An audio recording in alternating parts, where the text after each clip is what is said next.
I think that greatness can be, defined and found in that realization of who we really are and where we find joy and happiness and value in our lives.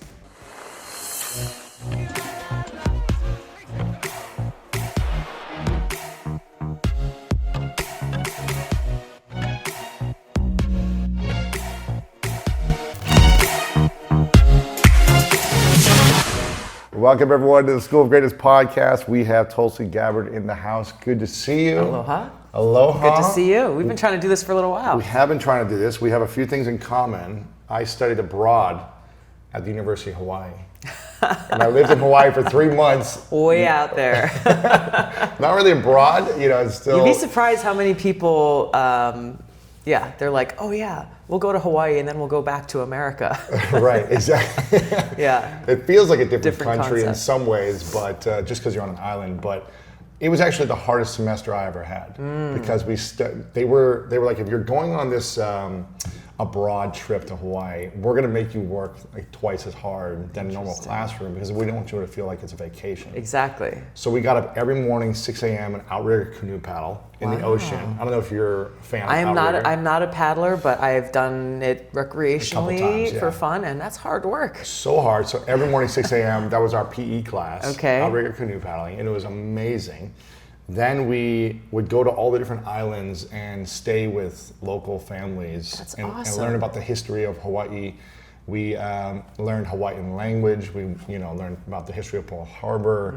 And we were in the fields, the taro fields, actually digging taro root. Good for you. And so it was not, I think, this glamorous experience, but it was really educational. Well, gosh, that sounds like an experience that I think a lot of people miss when they go and visit Hawaii and they just go and stay in a resort and have kind of what a lot of folks in Hawaii call a plastic aloha experience. Exactly, like Waikiki Beach. Yeah, as opposed to actually getting out and getting to know the folks who are Native Hawaiian or who've grown up in Hawaii and being exposed to the real meaning of aloha. Meaning.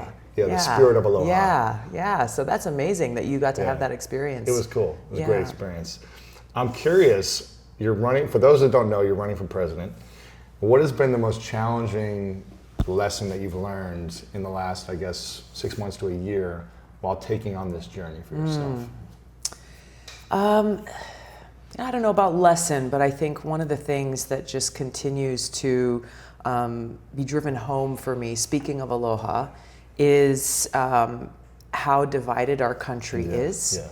And as much as people, the political pundits on TV or the politicians talk about unity, we need to unite our country, that too many of them in positions of power and influence who could lead that charge toward unity actually don't want to.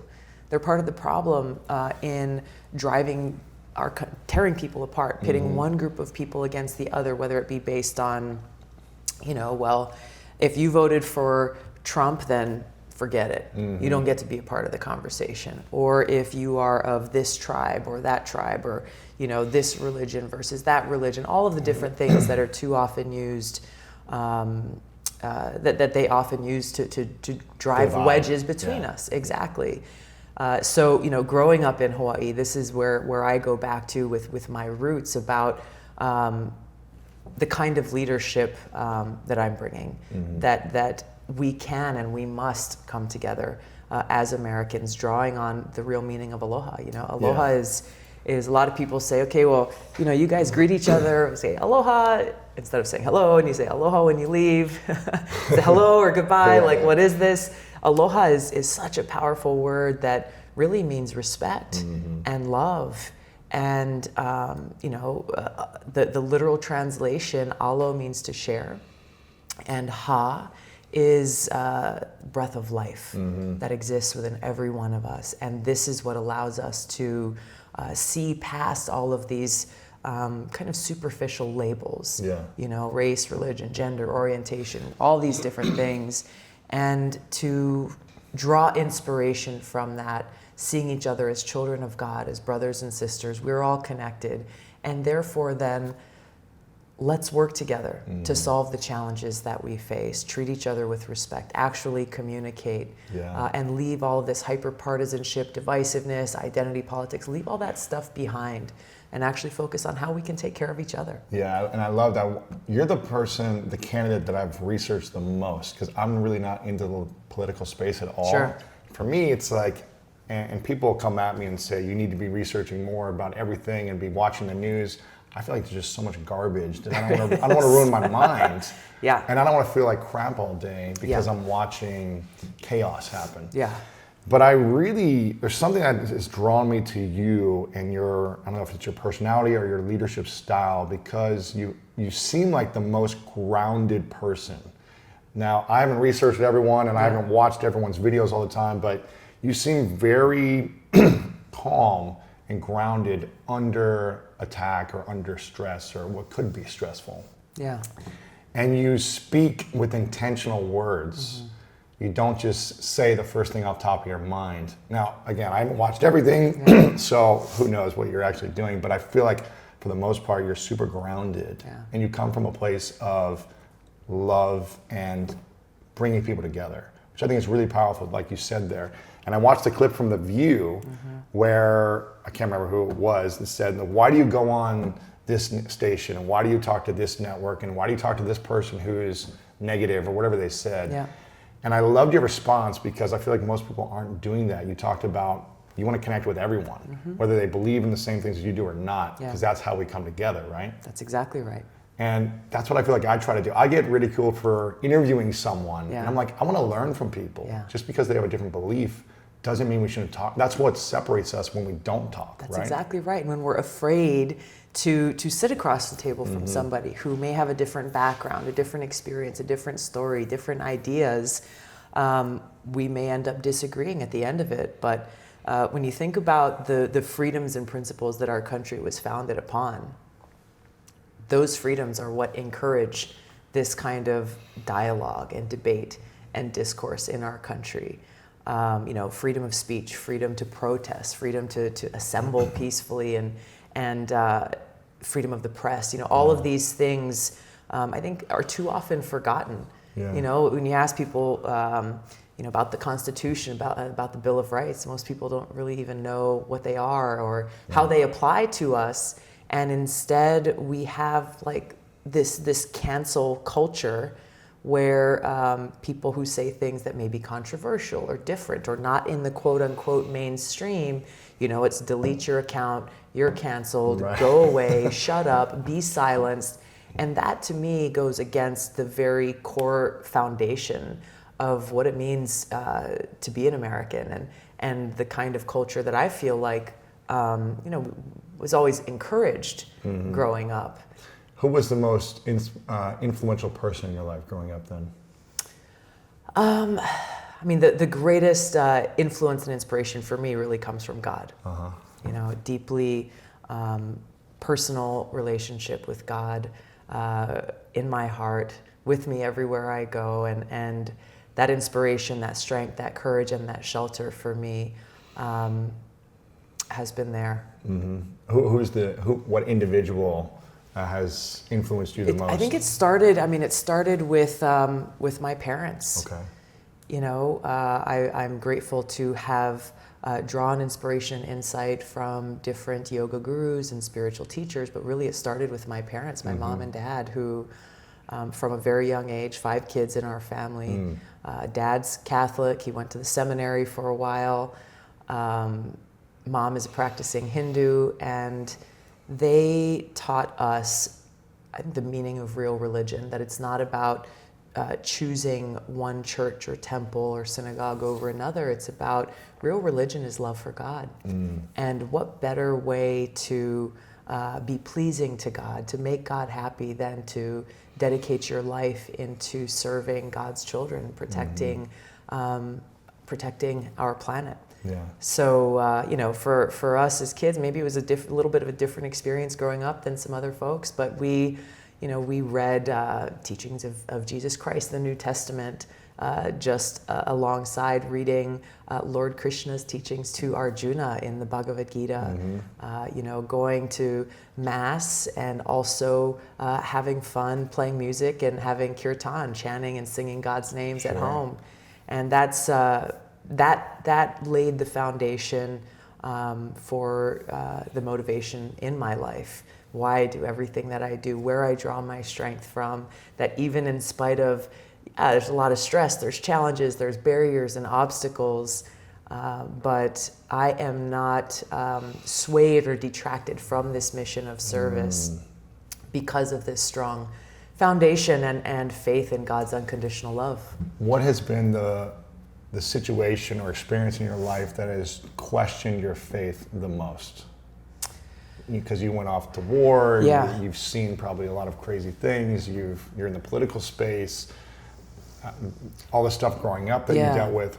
Is there anything that's been like, oh, do I really believe in my faith, or something that questioned you?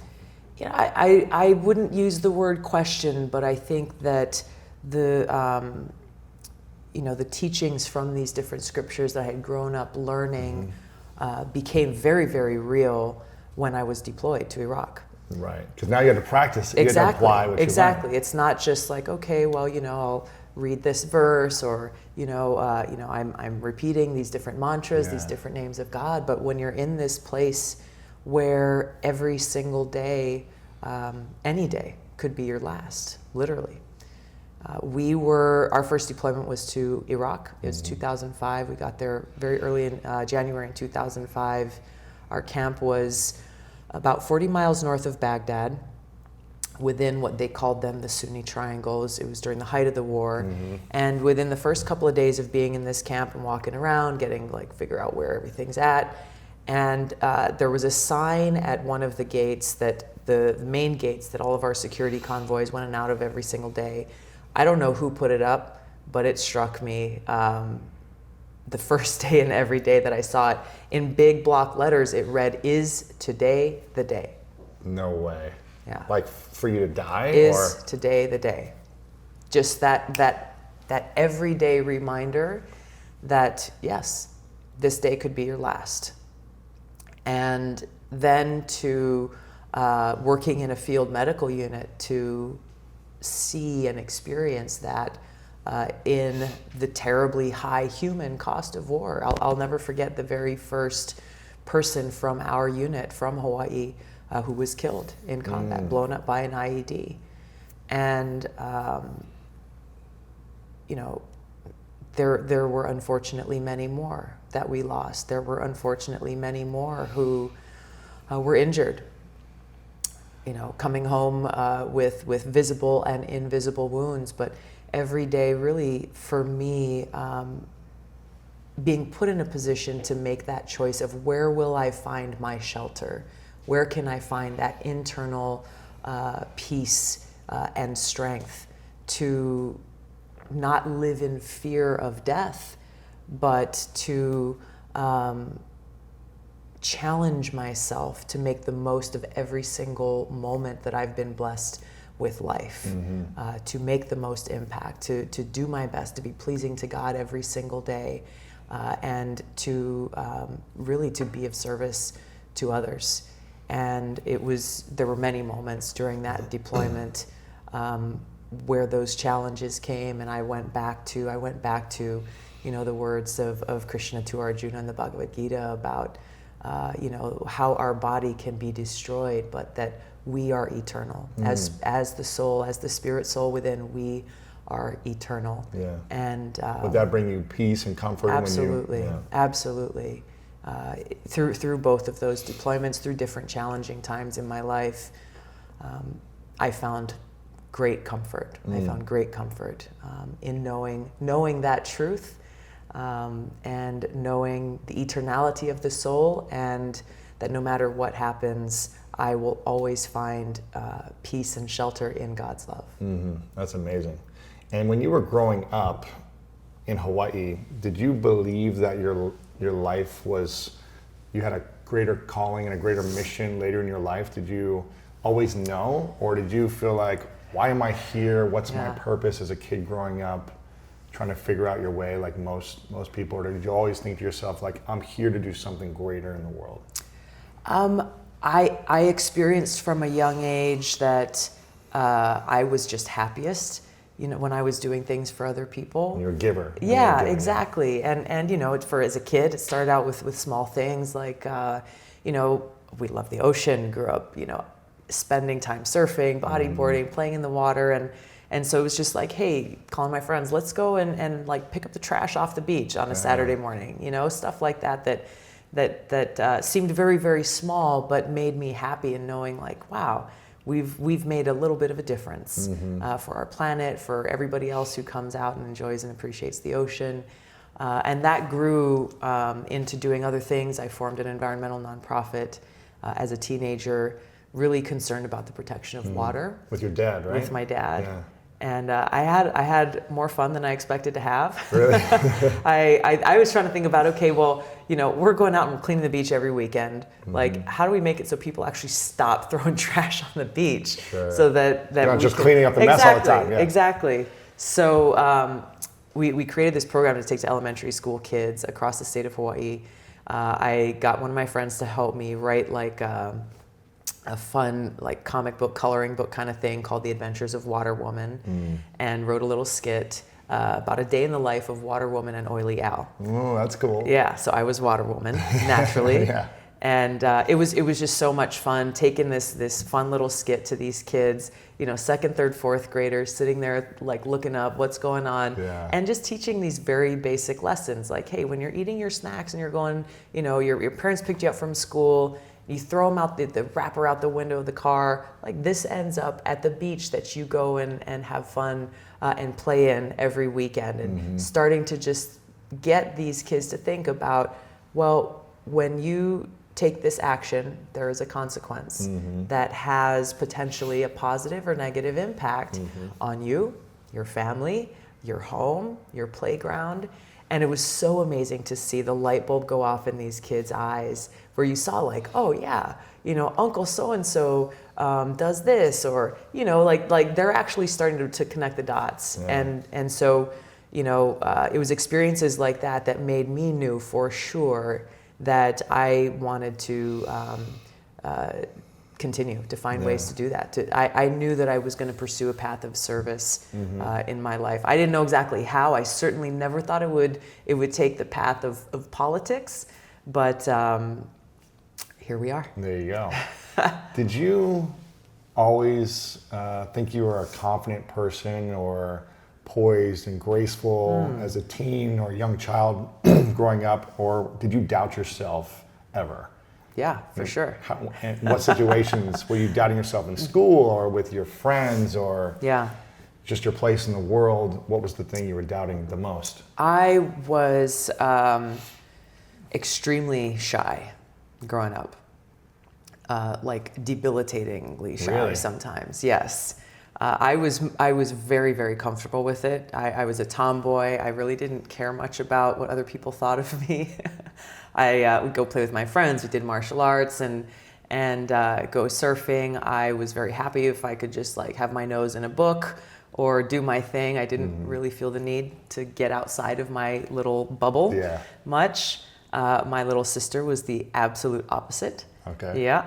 Right. She's here. The outgoing she was promoter. The polar opposite. Total extrovert. She was my kind of like spokesperson. If we had to go anywhere, had to deal with anybody else, then I would put her in front to be my front man. Right. And so when I started doing things later in life, again, I knew that I was committed to a path of service, to actually practicing, what in the Bhagavad Gita is called karma yoga, which is really developing or dedicating your life in the service of others. I ran for office when I was 21 years old. I wanted to take some of the work that we'd been doing around the protection of the environment to the next level and actually be in a place where I could help form the policies, again, that could have a bigger positive impact. I didn't fully realize at that time how difficult it would be for me personally to go and knock on total strangers' doors. As an introvert. Not as, right. And not just like, 1 or 5 or 10, but like a few thousand. And it was very, very hard. It was really hard. I had a little 2-door Geo Metro, like aqua colored Geo Metro was my car. And I remember parking it down the street from the very first row of houses that I had to go knock on the doors. And I was sweating. I was freaking out. I was really, really anxious, and all these fears running through and doubts running through my mind, about, what if they're not nice to me? What if they're angry and they slam the door in my face? What if they ask me a question that I don't know the answer to? All of these different things. So it was really, really challenging. Went up, I sat there for 20 minutes before knocking on that first door. Finally went, and it was a wonderful older Filipino lady who answered the door. She's like, "Come in, have a glass of water. Tell me about yourself." Like, everyone's going to be like this. Right? Yeah, right? But that's the thing. I was like, oh, wow. At the end of that, I was like, that was awesome. And I was like, oh, crap. But what about the next door? Yeah. Like, of course, somebody's going to be, so this went on and on. Like, it really didn't get easier until years later, when I just, I was like, I got to figure this out. I really got to get to the bottom of this, and really spent some time in kind of reflection and meditation about why were all of these fears and anxieties hindering my ability to be able to fulfill my mission. And it came down to, like, Tulsi, you're thinking about yourself. That's it. You're looking inward, when really, I'm knocking on every one of these doors, offering to serve the people, of my community, of my state of Hawaii. And so it's not about you, it's about them. Take this opportunity to listen to them, to share your aloha with them, to share your love and care with them, and hear about how you can best fulfill that mission of service. And that was an incredible turning point in my life that just changed the way I viewed every room that I walked into, every door that I knocked on, as rather than a challenge that's pulling out my own selfish fears and anxieties, instead saying, gosh, I have the amazing opportunity to share that love with other people. Yeah, I used to be terrified to speak in public. Yeah. And I did a year of training with Toastmasters, which is public speaking training. And I overcame a lot of fears from that 1 year of just practice and repetition. And then I was speaking to bigger audiences for many years, but I would still get a little nervous right before. And after 7-8 years of this, I was like, why am I still nervous? Yeah. Like, I'm trained, I'm a professional, I'm Right. getting paid a lot of money to do this, but why do I still get nervous? Yeah. And a little bit insecure right before. And then it wasn't until a coach of mine said, because you're so focused on yourself and how you look as opposed to being in service to the audience. Yes. Once you really go out there and say, how can I serve? Know that I'm going to forget something that I want to say. I'm going to stumble, and be okay with it as long as I focus on service. That's when everything started to switch. Yeah. And I went to India a few years ago and studied meditation. Oh, wow. The teacher, Krishna Ji, and he told me that suffering states or insecurity, fear, doubt comes from an obsessive, self-centric thinking. And when we stop obsessing over ourselves and start focusing on service, that's when we can really make the maximum impact. Yeah.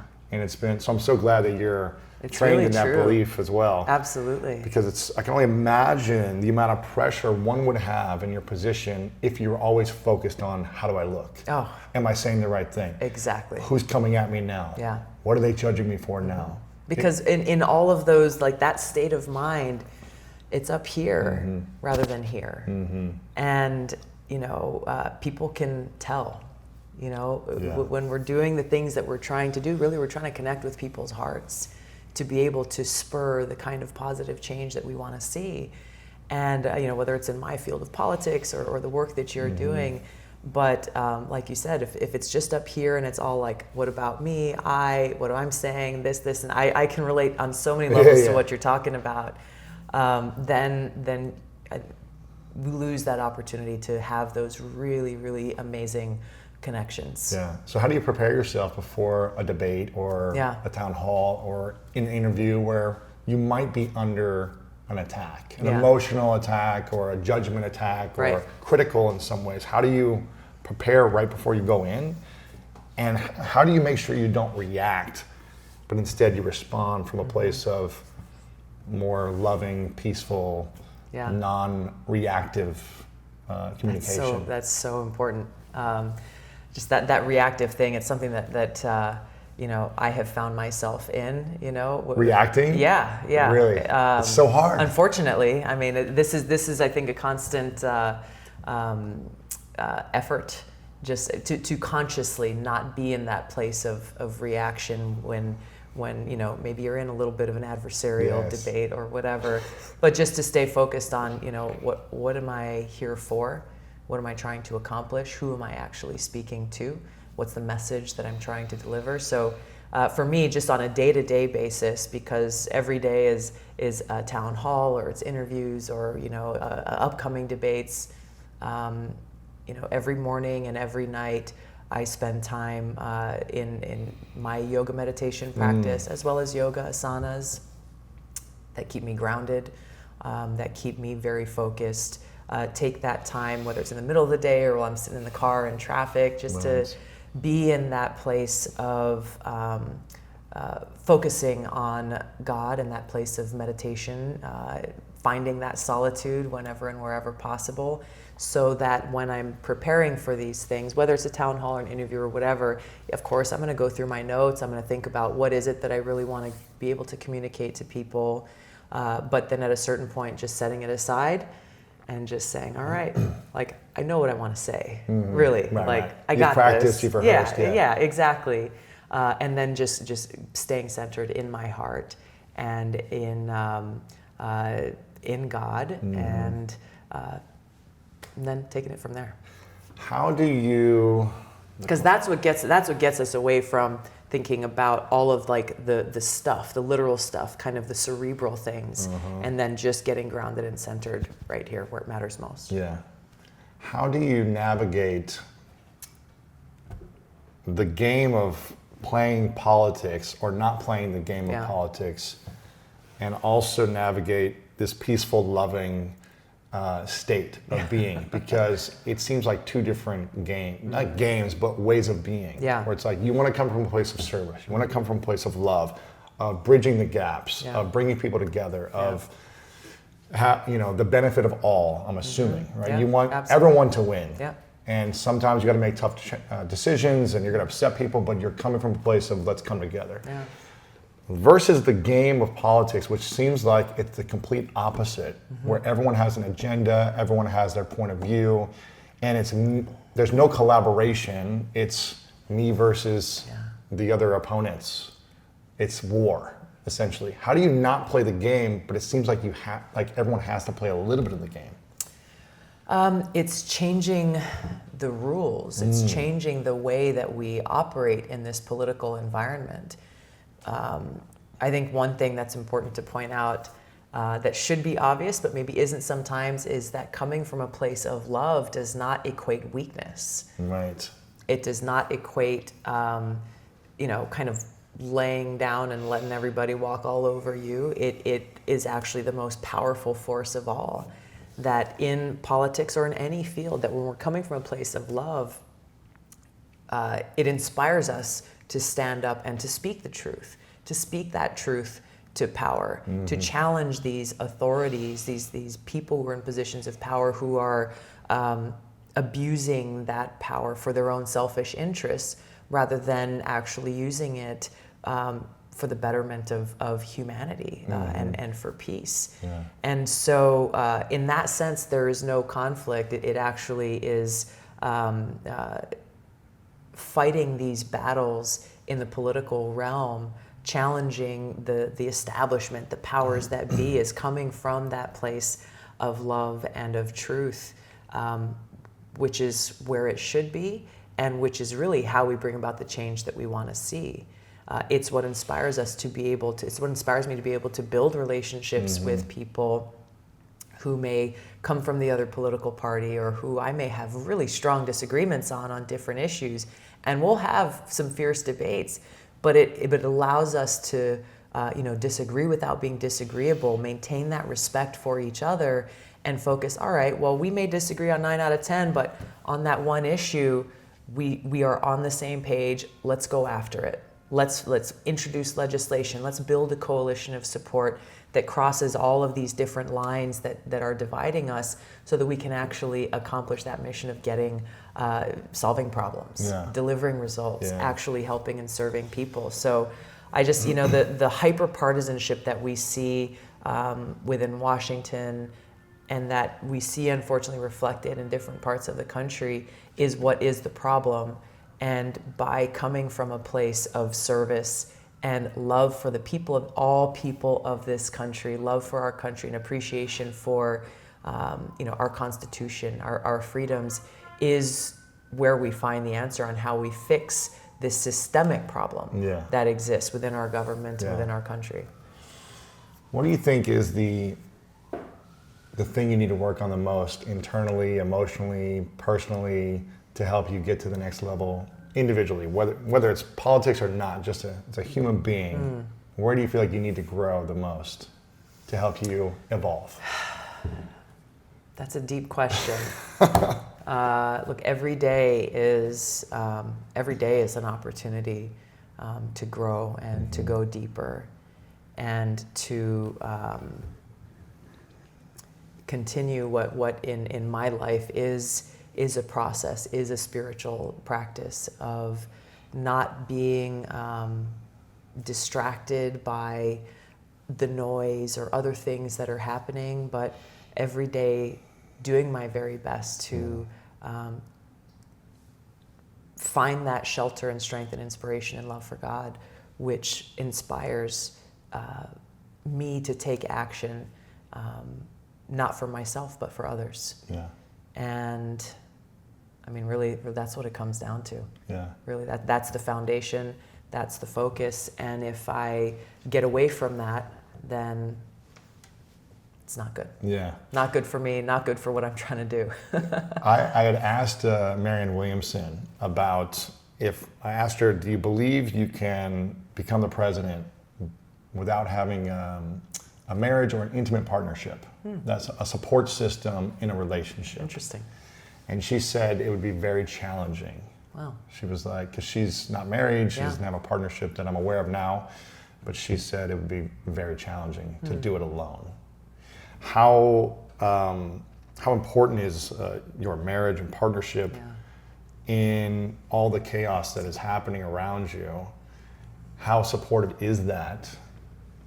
And how challenging is it to keep things harmonious and loving when you're off serving God in the world, traveling so much and doing the job that you have?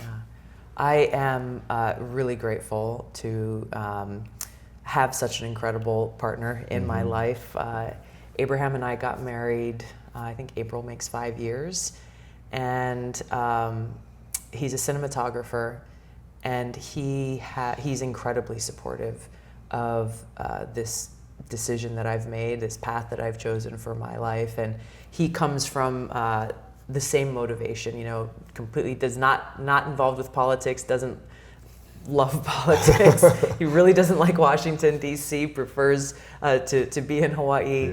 But, through his own craft and the skills that he has, he wants to be able to try to use that to make a positive impact on those around him, on the world around us. So I'm grateful that he has been able to actually come. He's out on the road with us. Really? And he's filming everything. He's filming different people's stories and, editing little clips to be able to help shine a light on just the everyday, challenges and experiences of people all across this country that don't make it into the evening news. They're not included in the tweets that get put out, but really this is why we're doing this. It's because of them and it's for them. So it would be very, very difficult to be out, months and months and months out on the road without him being able to be there. And I'm grateful to be able to share this experience with him. So, where he's seeing all the people that I'm getting to interact with and getting to hear from, and seeing the diversity of people in this country, and there's so much that I'm grateful for that I get to share with him, and that we're on the same page. You know, that my being able to do this is not taking away from our relationship or from really our marriage and life together. And this was something that we talked about before we got married. And it was, he volunteered on my first campaign when I ran for Congress back in 2012, which is really where we got to know each other a little bit. And so he knew what he was getting into. Sure.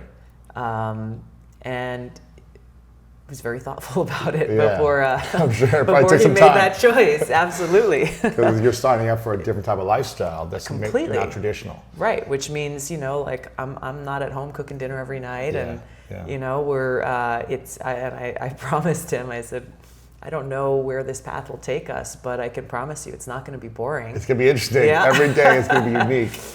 This might be too personal. Hopefully it's not. So let me know if it is. What are some non-negotiables you have in the marriage that you've both created in order to have a thriving relationship so that it doesn't fall apart with the chaos of your lifestyle or the stresses? Are there any things that you guys talk about, like these are the 3 things we do every day to make sure that we have a solid bond and a great relationship no matter what's happening in our lives? The number one thing is our individual lives, our individual spiritual practice, relationship with God is important to both of us, but it really is what's at the heart of our marriage. You know, recognizing before we got married that, you know, this is not about, well, I'm going to try and suck as much joy and happiness as I can out of you and think that you're going to do that to me, knowing like, hey, look, we're imperfect humans. And I can't, I mean, hey, Tulsi? Breaking news. You know, that I'm going to fall short. He's going to fall short of our expectations of each other, that I cannot make him happy. He's not going to make me happy. And knowing that from the outset, knowing where our happiness really comes from, it comes from that relationship with God. I think that's the number one and the most important thing, because, you know, if you don't have that, then you're setting false expectations for each other, and that can lead to problems, serious problems. We make time to, we love surfing, and so we help each other out when you know, whether we're in Hawaii or we're out on the road. Like yesterday, we had the chance, like, okay, we can sleep in or we can get up at 5 o'clock in the morning and go surfing. And we give each other a little nudge when one of us says, God, I just really want us, like, no, let's go. We got to get out in the ocean.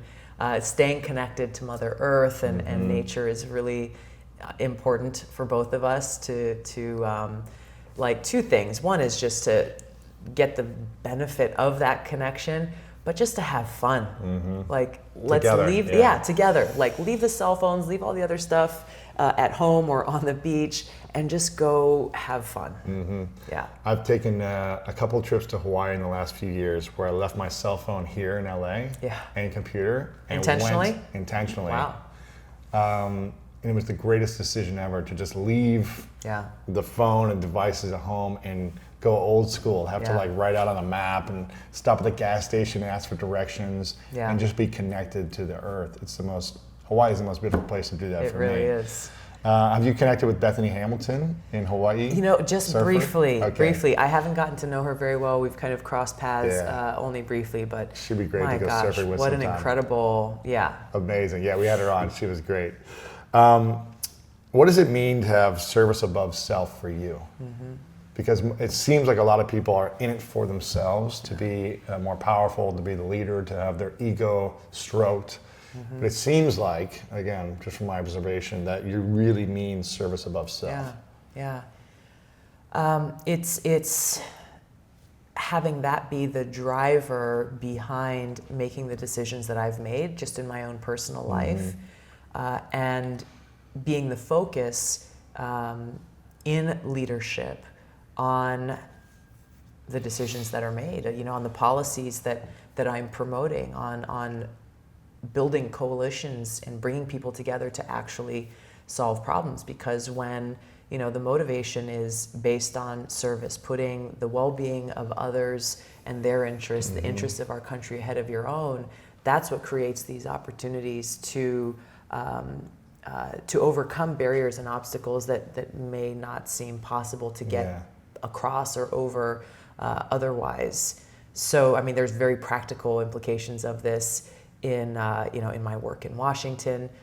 This is something that we're seeing across the country on the campaign trail, where we're bringing Democrats, Republicans, independents, libertarians are coming together, really answering this call to serve, finding this message of service above self, resonating really deeply within themselves, and wanting to be a part of that, wanting to be a part of building a better path forward for each other, for our country, striving towards that more perfect union. And what a contrast that is from what we are seeing too often in Washington with self-serving politicians who are in it for, hey, I'll go and serve a few years, get in a position of influence, and then go get a big payout afterward, or people who just like to see themselves on TV and in it for that reason. Whatever the driver is, that if it's selfishly motivated, we end up with the kind of government that we have. And this is not partisan. This is a systemic problem. We've got a government that's really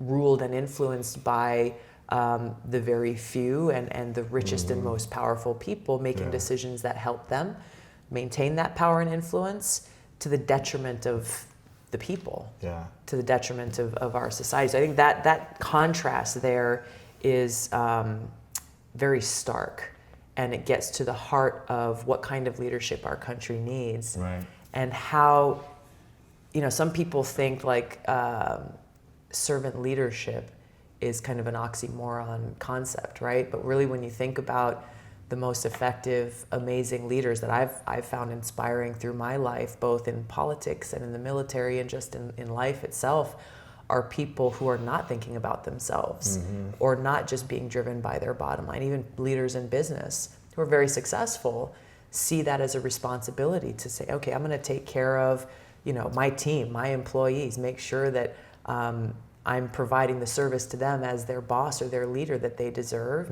and then seeing how that effort can have a positive impact, be socially responsible in society. I think that's I think it's a message of leadership that extends far beyond politics, but really across every sector. How do you then resist the temptation for wanting it to be about you? Wanting, your ego getting stroked, power, influence, celebrities endorsing you. How do you resist the temptation to say, I'm all that. This is about me. I'm the one they're all here to see. How do you continue to stay grounded when more and more comes your way, and not fall into temptation? Yeah, it is. It is my daily yoga meditation practice.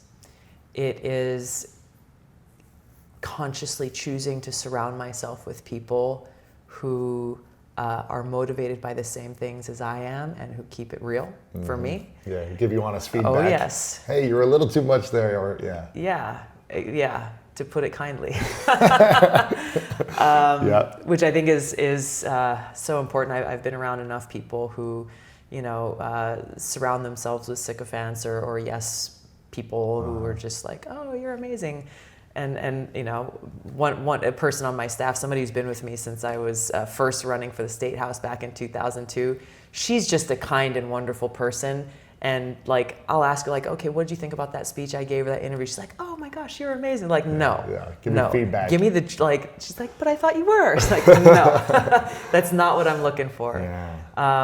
Just keeping it real and keeping it focused. And I think just the other thing for me is I've never sought any of this in my life, whether it's a political position, a title, or attention or fame. It's actually, been the opposite. You want to be alone, right? You don't want the attention. Exactly. So why put yourself my happy place? Like if you say like really the answer to your question is like how do you stay away from kind of your own selfish interests? Like my selfish interest would literally be to just go and spend time surfing every day and be away from all the cameras and all this other stuff. Then why put yourself through all this? Because of that motive, why I'm doing this. That's what service above self actually means, is getting past your own selfish interests, whatever that may be, whether it be fame and power or it be just making yourself happy by living in nature every day and being away from it all. Both ends of the spectrum really point to what do I want? What do I think is going to make me happy, rather than finding that real source of happiness, of deep and true happiness, which is service, service to God, service to others. And so that's why people say, wow, how could you ever leave Hawaii?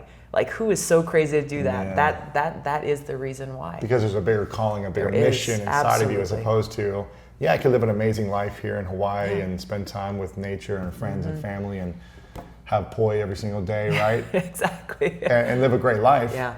Or it sounds like. But what is it all for? Right. Then then it is just about yourself. And it sounds like you want to leave the world better than when you came into it. Absolutely, and always. I mean, really going back to that sign at the camp that we were in Iraq, is today the day? Any day could be our last. So what are you doing with your time? And I can imagine not many people go into the military. For how many years were you? I'm still in the National Guard now. April makes 17 years. 17 years. You probably don't go into the military for 17 years to say, like, I want more attention and to become famous. If you're, any day, something bad could happen and you could be gone. You'd want to have more safety and protection and comfort. That's right. If you wanted that. Yeah. What are the top qualities of great leaders that you've seen through your parents to in the military to business to politics? What are those maybe 2 or 3 qualities that the greatest ones you've been around all have that you really admire and respect? Service is having that service-oriented heart and leadership, I think, is the most important quality. When college students or people of all ages who come and say, like, I want to run for office or I want to be involved in public service, what's your piece of advice? That is the number one qualification that is most important. You can learn a lot of the other stuff, but if you don't have that motivation of service, then it's not going to work. It's not going to work. I think understanding the difference between being a leader versus being a manager is important. Sometimes I think leaders who get too caught up in the minutia of I don't know, one thing or another, rather than recognizing as a leader you were leading people, inspiring them. The vision, the mission. Exactly, and inspiring them. If you're leading from a place of service, then you're able to inspire them to do the same. Some of the great leaders that we've seen throughout our history, Nelson Mandela, Martin Luther King, others like them, just personally, people I've served alongside in the military, not even famous generals, but some of the sergeants who I worked with really embodied that leadership every day of thinking about the well-being of their squad or their platoon before they thought about themselves. Small things, you've talked to a lot of folks in the military. It's a common thing. Leaders eat last. Yeah, Simon Sinek has a book about that. Exactly. So I think when I think of those qualities, discipline, perseverance, persistence. I mean, all of these things to me come back to, well, if you are coming from that place of motivation of service, then these are all the byproducts that come from that. Yeah. A few questions left for you.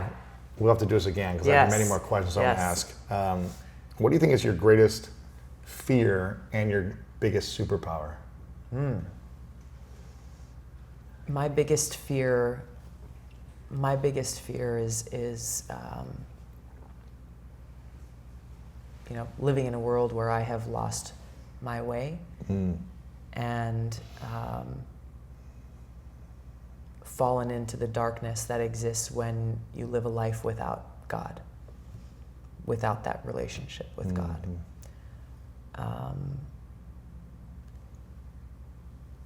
I don't know about the superpower. I think that, look, I love people. And one of the things that I'm most grateful for is whether, there's some of our translator in Iraq, or people I've been able to meet and come across in different parts of the world. I was on a training mission recently in Indonesia. Being able to just connect with people, no matter who they are or where they come from, coming from that place of aloha is something that I'm really grateful for. That even as some things you might think could get lost in translation, I don't know. Yeah. I love that both I'm able to do that, and that the value and the joy that I get from being able to learn more about other people and to kind of find that empathy in their experiences. That's powerful. That's a good superpower. I like that. This question is called the 3 truths. I ask everyone towards the end. Okay. So imagine it's your last day on earth many years from now. You live a full life. You achieve every dream you could ever imagine. You leave the world better than the way you found it. You do everything in your efforts to be of service to humanity. You do it all. But for whatever reason, everything that you've created, all of your written text, video, audio, this interview, there's no access to your words or information anymore. You've got to take it all with you to the next place.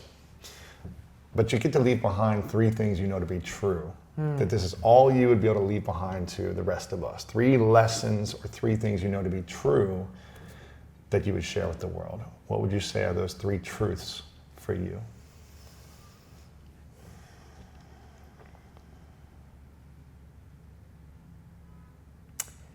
That, number 1, none of the titles or bank accounts or cars or houses or degrees or the things that are often equated with success in life matter. All of that, those are all things you can't take with you. That real happiness lies in love for God, and finding that success in life by dedicating your life in the service of God and the service of God's children, and that nothing else really matters. And I think the last one would be that there's no need to be afraid. So much of there's so much fear in our society and in the world, and whether it's fear of losing the things that we've accumulated in life, or fear of not being able to accomplish the things that you want to accomplish, or ultimately, I think the greatest fear that people have is fear of death. That all of these fears can go away. You can live free from fear if you find that peace and that shelter in the unconditional love that God has for all of us, no matter who we are. And that's it. That's powerful. Those are great 3 truths. I want to acknowledge you before I ask the final question and send people to how they can follow you. I want to acknowledge you for your service, for constantly showing up to overcome the insecurities, doubts, fears that you've had over your lifetime, so that you can serve from a place of love, of grace, of peace, of community. Because you could have easily stayed in Hawaii and been sheltered to reading a book on the beach and surfing and not being around people because of that insecurity or fear or doubt. But the fact that you continue to be called to something greater, serve in the military, still serve in politics, serve humanity. For me, that's really inspiring, and I acknowledge you for that. It's really powerful. Thank you. How can we support you? Where can we go? I love following you on social media. What can we do to support you in your mission? Help us get this message out to the world. For folks who are watching or listening, I'm on social media at Tulsi Gabbard. Tulsi, you got great content on there too. I'm glad to hear that. I love it. I'm glad to hear now that. I know it's your husband creating a lot of the video. He's the guy behind the camera. It's really good. Yeah, I agree. He's really talented. It's really good. Okay, so we can follow you on social media. At Tulsi Gabbard on social media, Instagram, Facebook, Twitter, all of that. And for those who are actually want to get deeper into kind of the policies and the kind of vision that I am bringing to our country in our presidential campaign, Tulsi2020.com is our website. Every day, we're posting stuff on social media, though, about a whole host of different issues, clips from different interviews, and what's really amazing is that the more we're able to get our message out there, the more we're seeing our campaign grow. Our campaign is a completely people-powered campaign. Amazing volunteers across the country who are just making it happen on their own. Wow. They're like, send us the PDF file for the brochures so we can print them and go door to door. Wow. We don't take any contributions from PACs or lobbyists. It's folks who are given like $5, $10, $20, whatever they can give. That's actually helping fuel our campaign to get our message out. So you won't take a big donation from some lobbyist or big corporation, or really? No, wow. No. I think that the fact that our campaign is really powered by people shows through. We had an amazing town hall here in LA last night. We had about 500 people who came out, really fired up to not just say, hey, Tulsi, good job, but really to take this mission on themselves and recognize the responsibility that we all have. If there are things that we're frustrated about in our own government or the way our society is going, it's not like, okay, you do something about it. No, it's on all of us. It's on us to be that change. And that's where I so inspired every day with the people who I get the chance to meet, who are doing that themselves, like making it happen. Great. So I'm inviting everybody to come and join us. Be a part of it. So Tulsi 2020, Tulsi Gabbard on social media. Yes. Come on, say hi to you when you're traveling the country. Yeah, come absolutely. Be a part of a workout in the morning or a town hall at night. We'll do some yoga. Right, exactly. We'll do a little workout. I love it. Yeah. Okay, I love it. My final question is, what is your definition of greatness?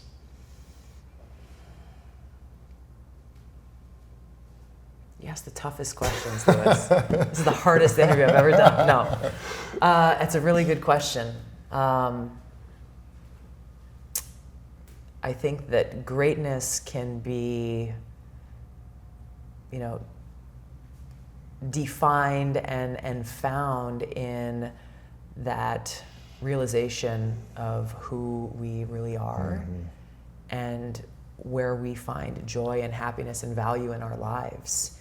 I think that too often, especially in the political conversations, but in society as a whole, greatness is attached to a whole bunch of superficial things.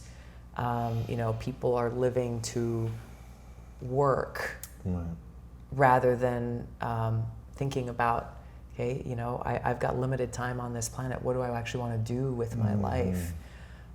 So I think that finding that greatness in yourself, in your own purpose in life, and finding that greatness in that purpose being service, no matter what you choose to do with your life, is the most important achievement that anyone could have. Tulsi, thank you so much. Appreciate it. Thank you, Louis.